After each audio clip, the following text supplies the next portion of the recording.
Hello guys, welcome back. আজি তো মই বেছি দিন হৈ কিনে আছে না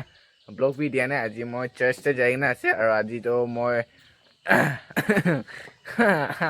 আজি তো মই বাপটাইজ লৈ কিনে আছে আৰু ছোট মোটো একটা ক্লিপ দি কিনে আছে। এইটো আপনি গান চাবি, লাষ্ট তক চাবি, বেছি ভাল গানা একটা ভি গাই কিনে আছে।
Nơi sẽ tự ta một người nhìn một người nhìn Âu Ban Giêsu Wai anu ya la pa yo nơi yo chân chân ta nó Wai mong mai lo কি ভালকে সোমালে Wai anu Orna pa yo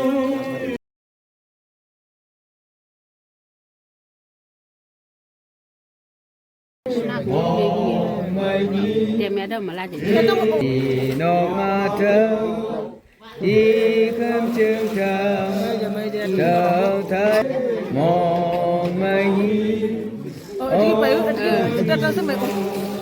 ว่าใจฟังโอ้ยอาศัยเลยอย่าทำอย่างนี้อีอาเจ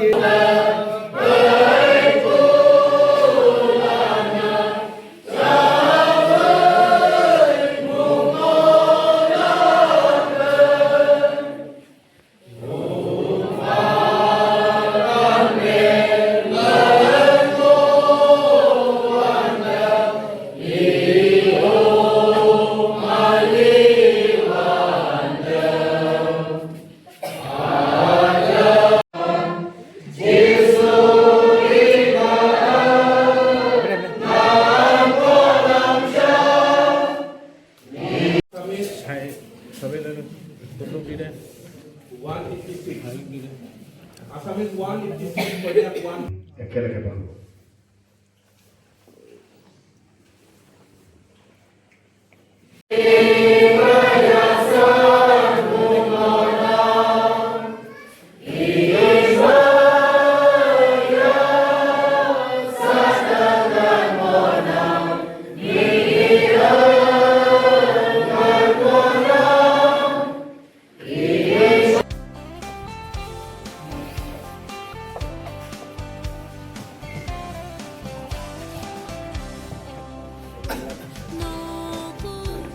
সকলে তালি মাৰিব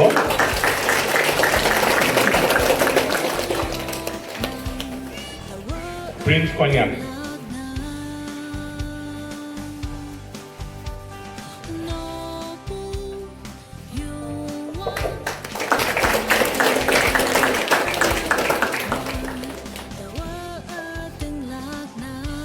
আমচুই ফুং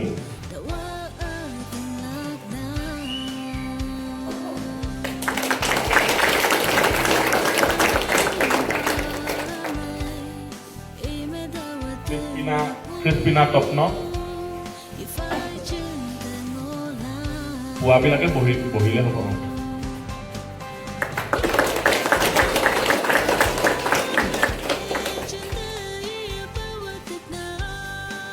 দায়ুষ কন্যা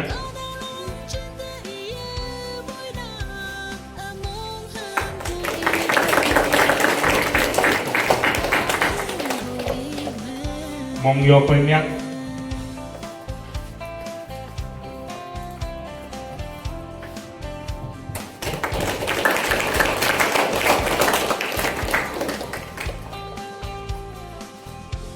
রুমিমালা কন্যা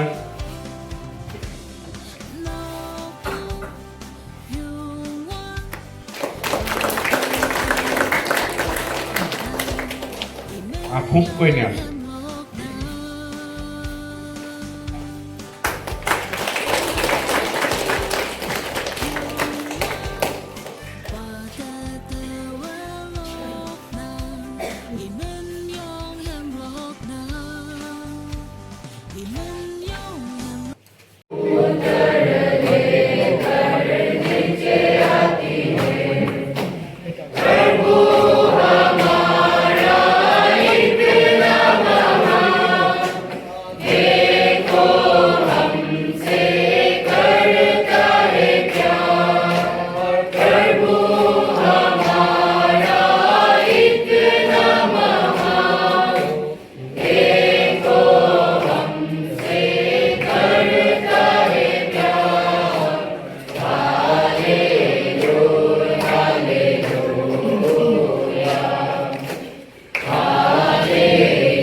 আজিলা ব্লগটো ইমানেই আছে গাইজ কেনেকুৱা আছে গানাটো আপুনি খান কমেণ্টত জনাবি আৰু আউলেং না আউলেংলা ব্লগটো একদম বেছি ভাল হ'ব আছে এইবাৰ এইটো চালা না আউলেংটো একদম পুৰা মজা হ'ব আছে গাইজ একদম হ'ব আছে তো আপুনি খান আউলেংলা ব্লগছ কাৰণে না ৱেইট কৰি না থাকিবি আউলেংটো 1 এপ্ৰিল পৰা না 5 এপ্ৰিল তক হ'ব আছে তো ৱেইট কৰিবি আপুনি খান একদম ভাল ব্লগ এটা বনাব তো আপুনি খান চাই থাকিবি দেই আজিতো ইমানেই আছে